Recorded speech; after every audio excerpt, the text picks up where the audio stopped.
Hello, this is another Mighty Minute video, this time on a topic that I really like a lot, and it's the deep state takeover process.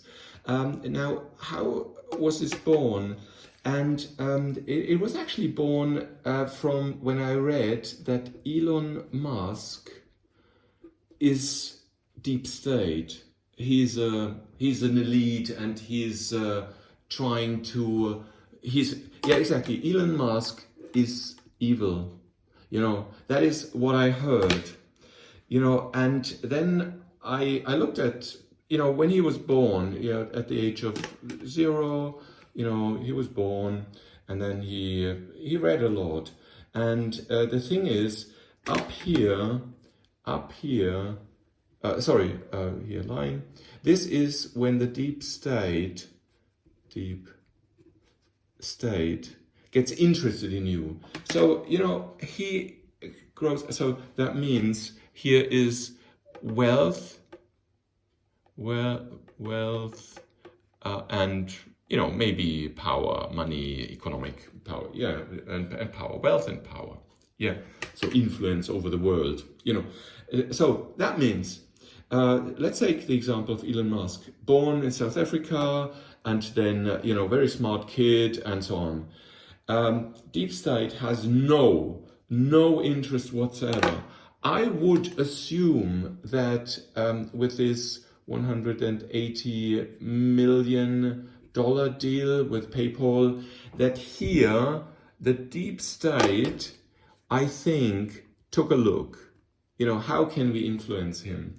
Now, what happened with Elon is now he developed all these, it's a fantastic thing. It goes from space colonization, it goes to generating nutrition based just on solar power in boxes, which you can use on Mars and in space, but then electrification of the planet, all that, and then Neuralink, because it's a huge threat, the AI is a huge threat, and so on. So what he created is something incredible. And I would, what I say usually, one of the biggest thinkers, I usually say Peterson is the Einstein of philosophy or psychology, and so on. So that is, to me, kind of one of the maximum you can get. This is very close to what humans can actually achieve. And Elon Musk plays in the same league. He plays in the same league. Now, how does he do that? Elon Musk works 100 hours very actively every week, and then sometimes he, exaggerates, and it goes maybe back to like 80 hours. Very, very focused, and so on. And Peterson, I think, does something similar. So I compare those in terms of willingness, cognitive abilities, and so on.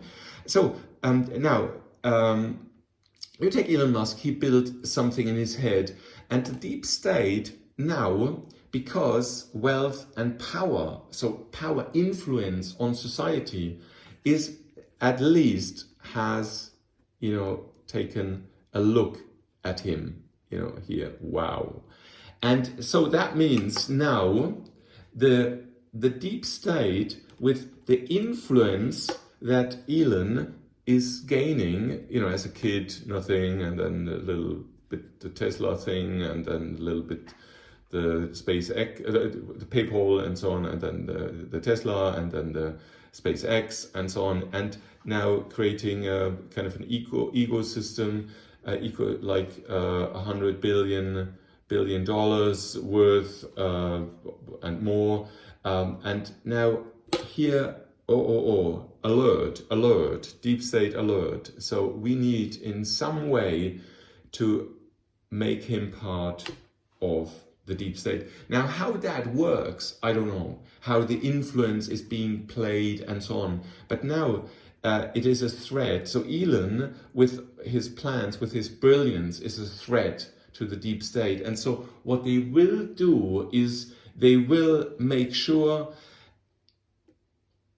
well, that is exactly what I'm not 100% sure, whether they would say, okay, you can sit next to us, or, you are part of so if somebody kind of is just the smiley guy that just wants space colonization and electrification of the world and says, I want a bright future and I want people to be happy and I don't want that AI will blow up, so artificial intelligence will blow up the planet in 20 years. Yeah, so that is what Elon says, and and I'm doing all that to avoid that, or to make sure that this will not happen.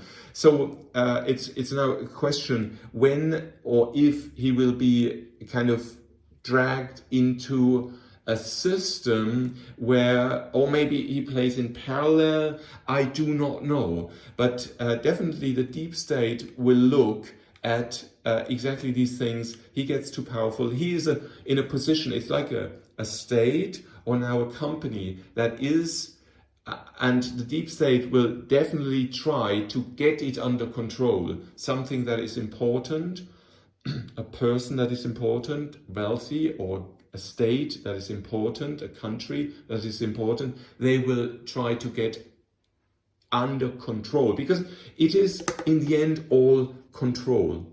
Yeah, so it's all control. Obviously, also maybe in power raise and money raise. Yeah, but in the end, it's control. We want to keep control, that somebody doesn't take away our wealth and power, and that's all there is.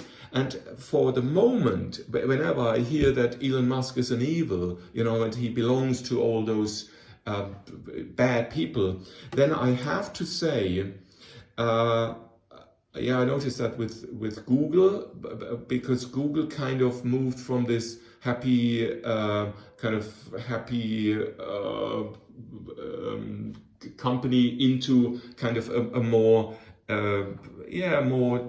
I would say direction deep state control and so on company. And I think the founders, Larry Page and Sergey Brin, I think they haven't thought about that initially for 20 years ago, but this is exactly the curve. At a certain time in this curve, when you get too powerful, the deep state will make sure he gets control over you. In what way they do that, whether they want you to participate or whether they say, okay, we keep him small, or I don't know, but they want control. And as a statement, I still believe that Elon Musk is in the green part here, and the deep state is trying to, it's not blue or Republican red, and it's a danger. So deep state is for me, it's a reality. Is it a danger? Well, depends a little bit how you see it, whether you want to kind of be free or you want to move within your chains. And that's a philosophical question, and everybody has to kind of answer that for himself. But I would say he's kind of in the process now to being tried to control him, because we cannot, if we are in the deep state mindset, we cannot allow somebody that is very influential to world economy and society and power and money and wealth to be a free-flying radical. Okay, thanks for listening. 9 minutes, fantastic. 9 minutes, I kept this below 10. Thanks for listening. Bye-bye.